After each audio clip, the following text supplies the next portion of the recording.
मेरे भाइयों, दुनिया को हम ज्यादा तरजीह देते हैं। हम कहते हैं कि जिसके पास दुनिया है, दुनिया की दौलत है, वही बंदा है। उसके अलावा हम किसी को बंदा मानने को तैयार नहीं है। ऐसा क्या है दुनिया की दौलत के अंदर?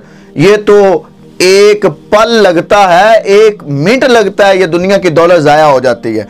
और जिस बंदे के पास इतनी दौलत है कि खत्म करने से भी खत्म नहीं होती, और उसके पास दीन की नेमत नहीं है, वो समझे कि उसके पास कुछ भी नहीं है। जिस बंदे के पास दुनिया नहीं है और उसके पास दीन की नेमत है, अल्लाह ने उसे दीन अता फरमाया है, तो समझ लें कि उस बंदे को अल्लाह ताला ने सब कुछ अता फरमा दिया है। अपने प्यारे हबीब के सदके सब कुछ अता फरमा दिया है।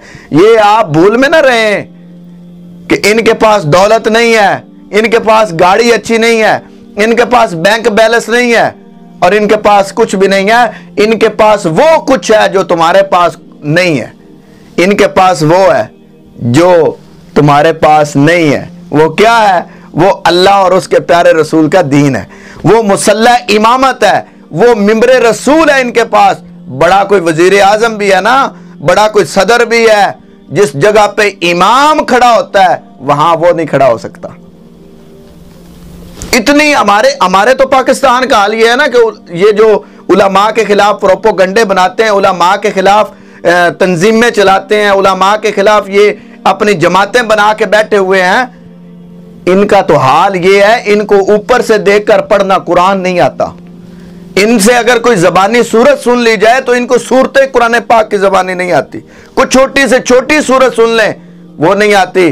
और जिनको अल्लाह ने अपने दीन से नवाजा है, जिनको कुरान पाक अल्लाह ने दिया है, और वो कुरान उनके सीने पर नक्श है, और दिलो दिमाग में अल्लाह के कुरान की आयात बय्यिनात हैं, उनके खिलाफ बैठ के ये प्रोपोगंडे बनाते हैं। देखें कि इनकी दुनिया क्या है, और आखिरत में तो इनका बड़ा बुरा अंजाम है ना। मेरे भाई, उलमा के खिलाफ जब बातें करते हो ना, अपनी जबान को जरा संभाल के बात किया करो कि हम बात किसके खिलाफ कर रहे हैं।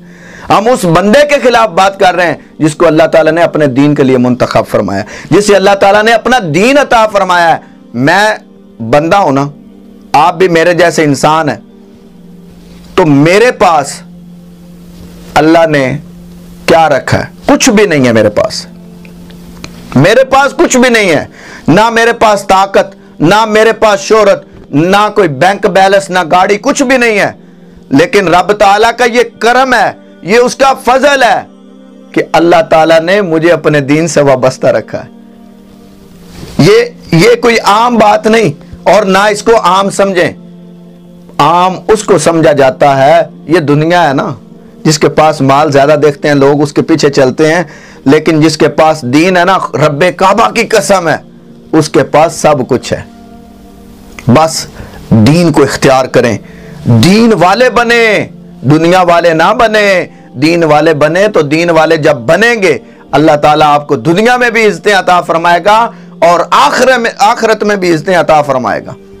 ये सिर्फ दीन से ये काम हो सकता है, दुनिया की दौलत से नहीं काम होता। दुनिया की दौलत से ना फरिश्ते जो हैं वो कब्र में हिसाबो किताब जब लेने आए तो आप कहें कि ये थोड़े से पैसे ले लो, तो जब बंदा दुनिया से वैसे भी जाता है तो खाली हाथ ही जाता है, साथ कुछ नहीं लेके जाता। अगर ले भी जाए तो रब की जो पुलिस है वो रिश्वत नहीं लेती, वो रिश्वत नहीं लेती। वहां पर तुम्हारी सिफारिशें काम नहीं आएंगी, वहां पर तुम्हारे अच्छे अमल काम आएंगे। अगर तुम दुनिया में रहकर अच्छे अमल करके जाओगे, वो तुम्हारे कब्र में भी काम आएंगे और हशर में भी काम आएंगे। मेरे भाई, अपनी जिंदगी को बदलें, अपनी जिंदगी को ऐसा बनाएं जो जिंदगी मेरे अल्लाह को पसंद है, जो जिंदगी मेरे प्यारे आका को पसंद है। ऐसी जिंदगी जी कर जाएंगे तो अल्लाह ताला आपसे राजी हो जाएगा।